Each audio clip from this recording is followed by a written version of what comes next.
Bueno, buenas tardes a todos. En primer lugar, agradeceros vuestra asistencia.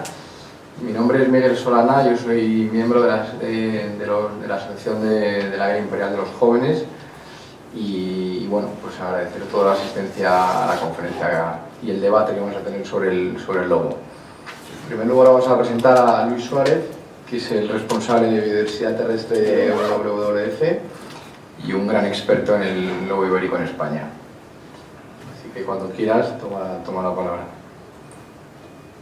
Bueno, buenas tardes a todos. Lo primero es dar las gracias a Sol y a la organización, ¿no?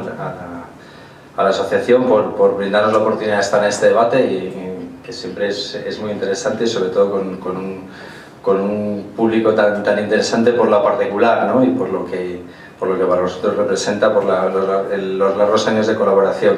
Yo, más que hacer una presentación, no he traído, para no aburrir, un PowerPoint ni nada por el estilo, era daros 4 pinceladas y sobre todo dejarlo un poco para luego, seguro que con Jaime dará lugar al intenso debate, pero sobre todo era dejaros 4 pinceladas de la situación del lobo y de la peculiaridad de la situación del lobo en nuestro país.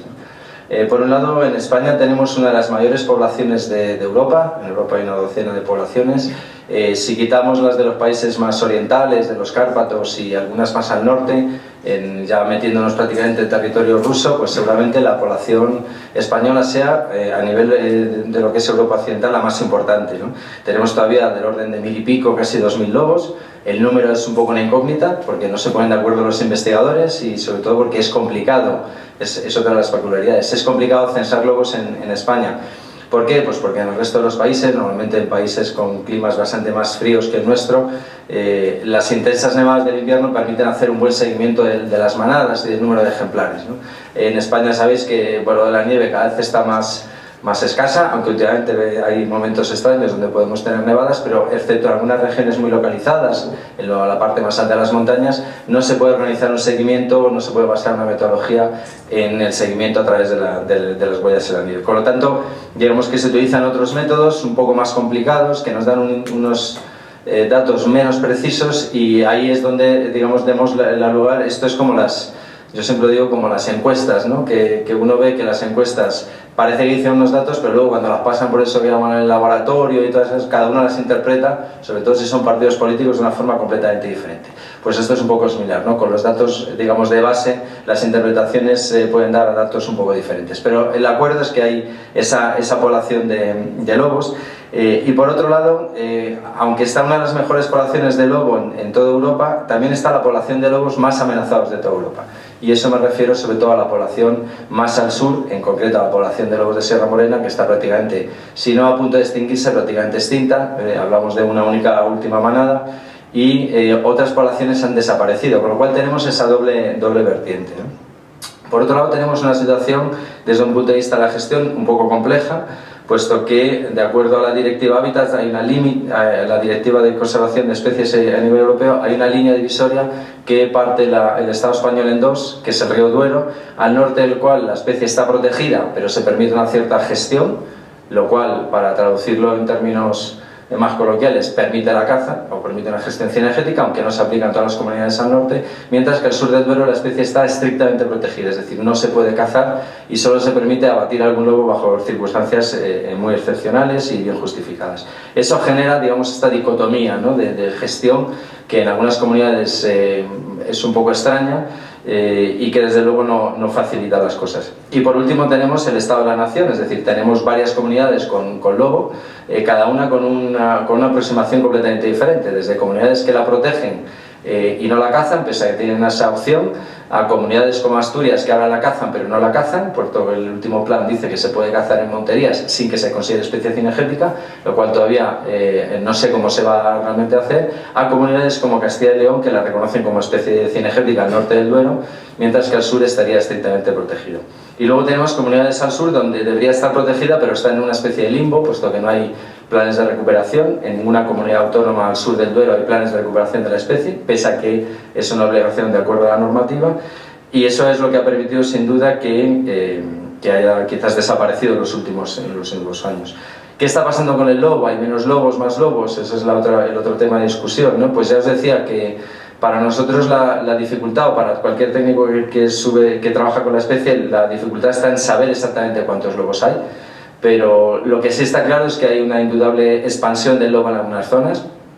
Por ejemplo, y Germán puede ser un buen testigo, el lobo se ha expandido claramente en ciertas provincias al sur del Duero, provincias de Soria, provincias sobre todo de Segovia y provincia de Ávila, y ha generado problemas, porque normalmente el lobo genera muchos problemas con la ganadería en aquellas zonas donde vuelve a aparecer cuando se llevan muchos años o muchas décadas sobre todo sin que hubiera una presencia constante.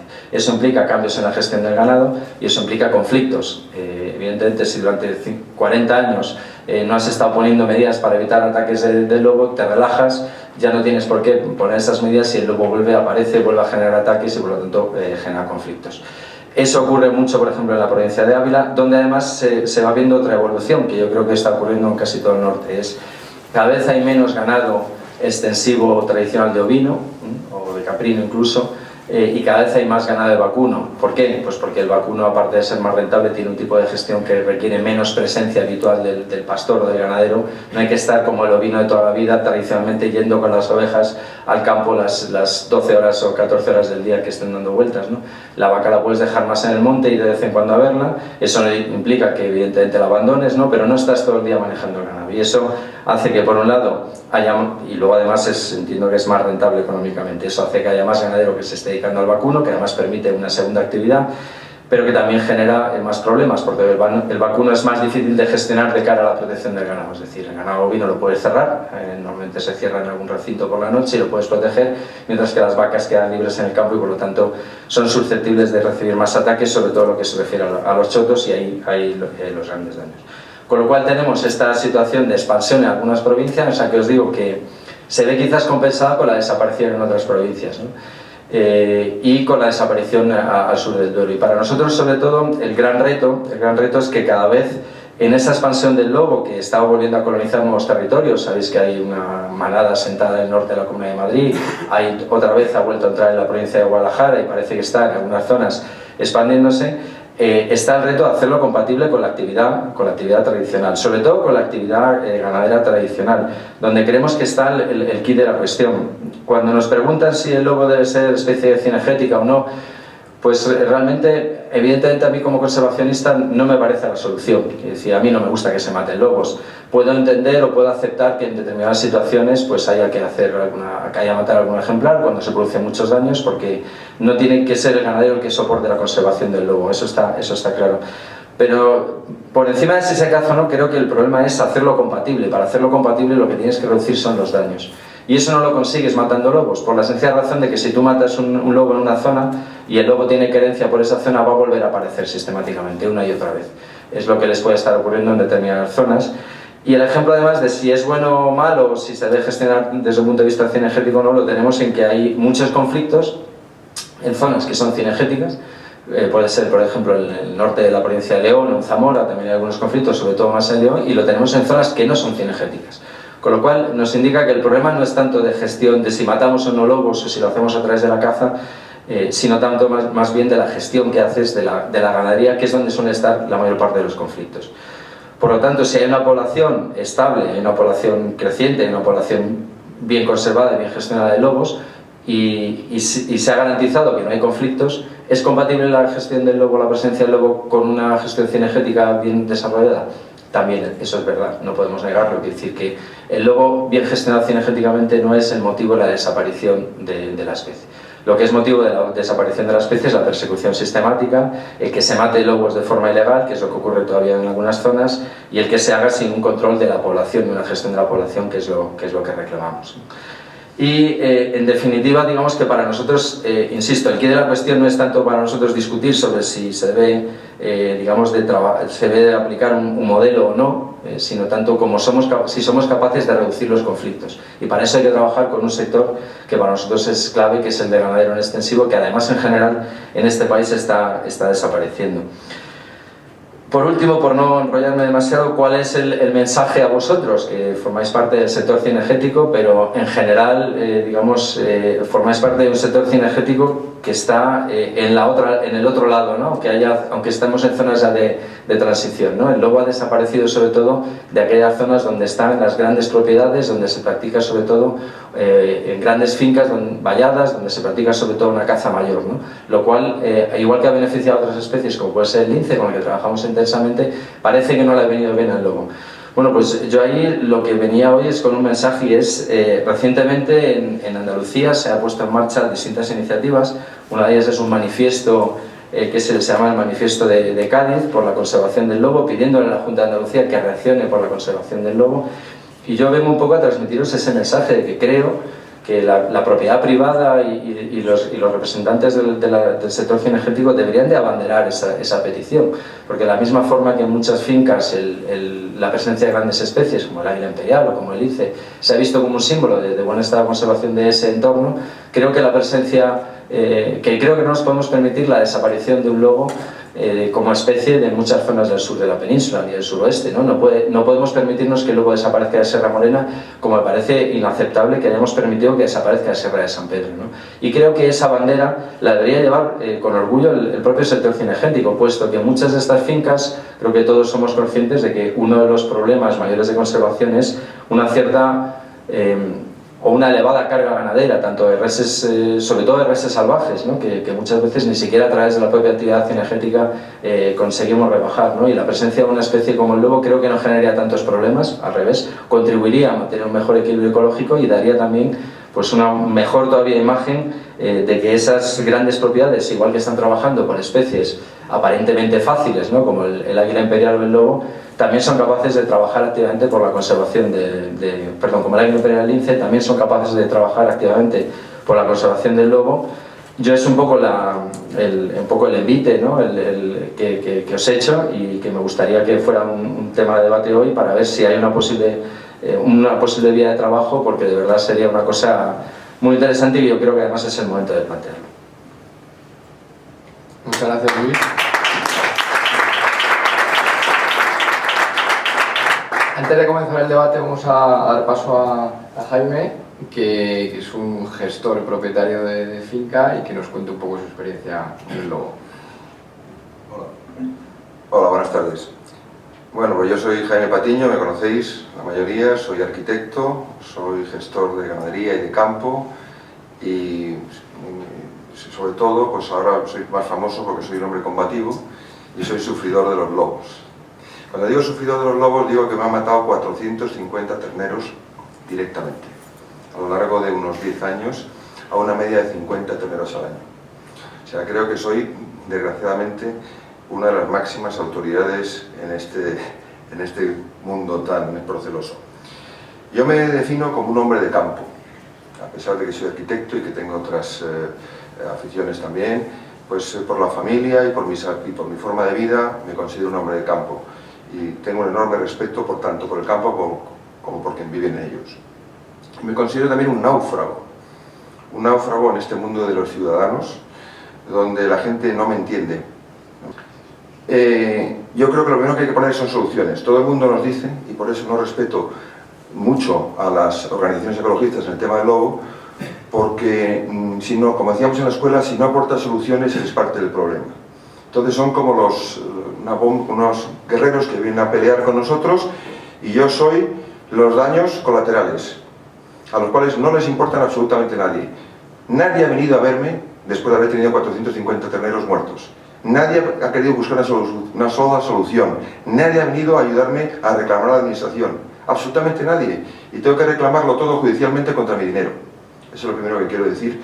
Y eso les deja las vergüenzas al aire tanto a la administración como a las organizaciones ecologistas, porque nadie me ha ayudado. Entonces entenderéis que estoy como una fiera. Entonces, como toda diplomacia es un arte de guerra continua por otros medios, voy a desenmascarar primero como forma de funcionamiento varias mentiras. La primera mentira es que la gente es mala y que la intervención de la gente sobre el medio ambiente es terrible y que estamos causando todo tipo de atrocidades. Pues eso es absolutamente falso.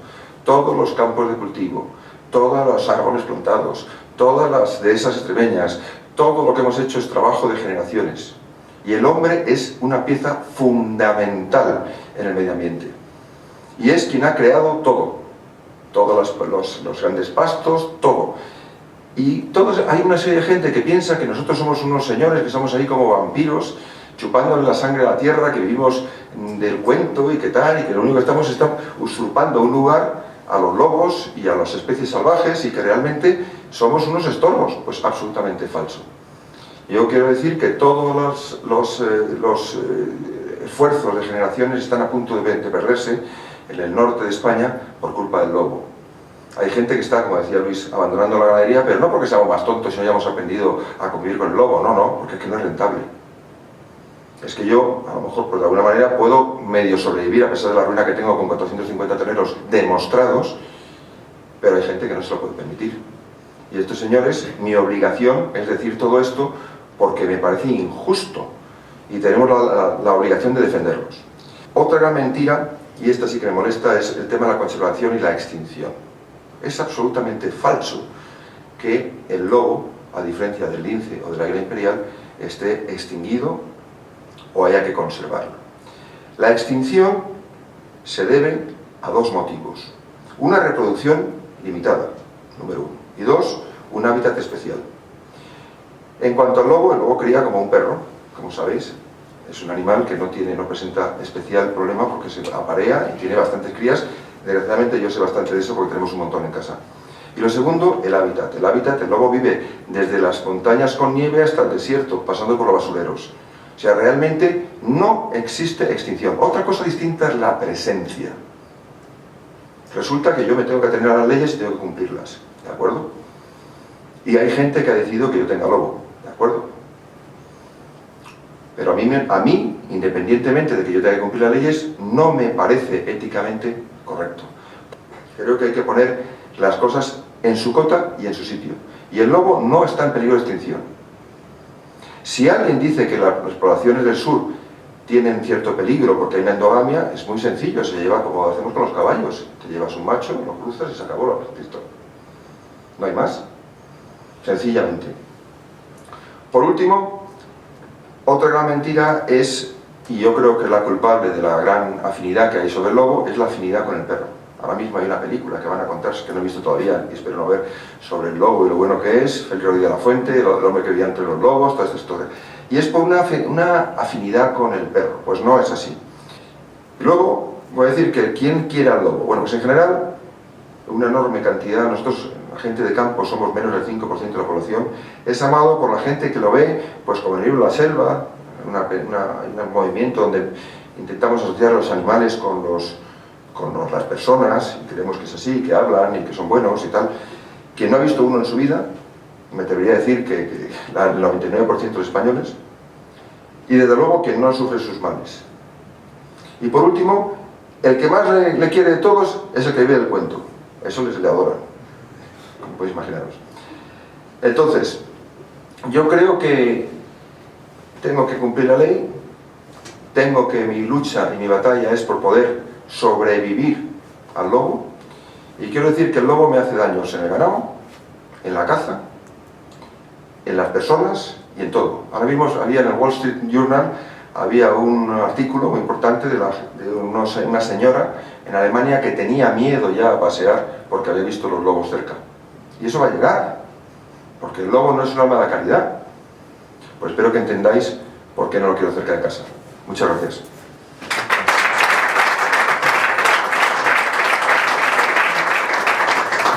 Muchas gracias, Jaime. Bueno, yo creo que ahora es un momento para empezar un debate con preguntas que participéis todos y luego les dejamos a ellos con una defensa y un ataque aquí en la mesa, pero por favor animaros a preguntar todo lo que queráis. Yo quería añadir una cosa que probablemente os interese, que es mi experiencia en lo que es el funcionamiento de la familia del lobo. El lobo, cuando llega a esta época, al mismo, pues entran en celo. Entonces el lobo grande echa, en teoría, a los otros lobos lo más lejos posible para asegurarse la hembra. La hembra principal suele echar también a las otras. Alguna queda. Entonces se queda la pareja y en ese momento pues crían y tienen los cachorros. Entonces en ese momento los daños caen exponencialmente. Se marchan. Y mientras está la hembra tumbada y con los cachorros más o menos amamantándolos, que estamos hablando del mes de junio, julio y agosto, primeros de agosto, no hay grandes daños, porque un lobo solo no hace mucho daño. Cuando llegamos a finales de agosto, los cachorros han crecido, entonces empieza a enseñarles a cazar. En ese momento te encuentras vacas y terneros mordidos, y hay un daño brutal. Y a partir de ese momento, cuando ya han crecido los terneros, llaman a los otros lobos expulsados por el lobo grande, que han ido a colonizar otros territorios y donde han criado también, y algunos vuelven y es cuando se monta la manada de los 8 lobos, que es lo que está contando Luis. Y en ese momento ya es el drama, porque un lobo se coloca y 6 ojean. Y entonces, bueno, las salchichas que hacen son de 4 terneros, 3 terneros, 2 terneros, o sea, un auténtico horror. Y este ciclo continúa hasta que vuelve otra vez del cielo, y así van sucesivamente, y es como se va repoblando. La compatibilización es posible. Hay zonas como la Sierra de la Culebra, donde el lobo lleva existiendo muchísimos años, donde tienen una muy buena caza, donde hay mucha caza del propio lobo, donde es compatible con la ganadería extensiva y donde ahora se está poniendo un modelo de turismo que se centra en el desarrollo, en la observación de los lobos, con todas las discusiones que hay. Es decir, ¿ese modelo es exportable a otras zonas de España? Sí y no. Hay cosas que son exportables, hay otras que no. Vosotros lo sabéis muy bien porque sabéis las peculiaridades que tiene la Sierra de la Culebra comparadas con otras zonas. ¿Pero que es compatible con muchas actividades? Completamente de acuerdo. No podemos hablar de gestión del lobo si no empezamos por la base. La base es, no puede soportarse sobre la ganadería y estamos trabajando para apoyar a la ganadería. Es decir, el ganadero tiene que ser pagado de forma rápida, justa y eficaz. Es más... Sí, constantemente. Es más, ahora mismo estamos apoyando el que haya un plan de ganadería extensiva en España porque es verdad que el lobo hace mucho daño al ganadero, pero la ganadería está desapareciendo también donde no hay un solo lobo, ¿eh? Yo quiero romper una lanza, para los que no conocéis a Luis, porque aparte de haberle dado al pobre hombre, como es el único oponente que tenía hoy, y tal, y quiero decir que Luis precisamente es una de las personas realmente razonables que podemos tratar. Aquí también por experiencia. Bueno. Muchas gracias a todos. Muchas gracias a la Fundación y a Luis y a Jaime por venir y espero que no haya tantos debates sino soluciones encima de la mesa. Bueno, gracias a todos y a Técnicas Reunidas también por dejarnos la sala.